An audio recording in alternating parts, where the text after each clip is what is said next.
মানব সৃষ্টিতে মাটির কান্না। আল্লাহ রাব্বুল আলামিন মানব সৃষ্টির ব্যাপারে ফেরেশতাদের সঙ্গে পরামর্শ করলেন।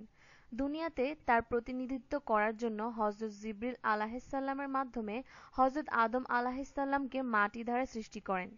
যে মাটি দ্বারা বনি আদমকে সৃষ্টি করা হলো, সে মাটির অনুভূতি কী ছিল তা তুলে ধরা হলো।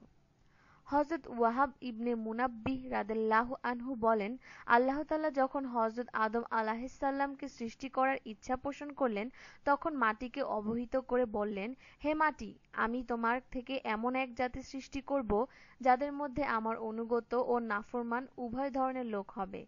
যে আমার আনুগত্য করবে আমি তাকে জান্নাতে প্রবেশ করাবো, আর যে আমার নাফরমানি করবে আমি তাকে জাহান্নামে নিক্ষেপ করব। তখন মাটি বলল, হে আল্লাহ, আপনি আমার দ্বারা এমন জাতি সৃষ্টি করবেন যারা জাহান্নামে আগুনে জ্বলবে। আল্লাহ তাআলা বললেন, হ্যাঁ। তখন মাটি কাঁদতে শুরু করে। তার কান্নার অশ্রুধারা থেকেই পৃথিবীতে ঝর্ণাসমূহ বয়ে চলেছে। সুতরাং যে মাটি জাহান্নামের ভয়ে ক্রন্দন করছে, আল্লাহ তাআলা মাটির ক্রন্দন থেকে শিক্ষা নিয়ে উম্মতে মুসলিমাকে অনুগত বান্দা হওয়ার তৌফিক দান করুন। আল্লাহর সন্তুষ্টি অর্জন করে পরকালে কামিয়াবি অর্জন করার তৌফিক দান করুন। আমিন।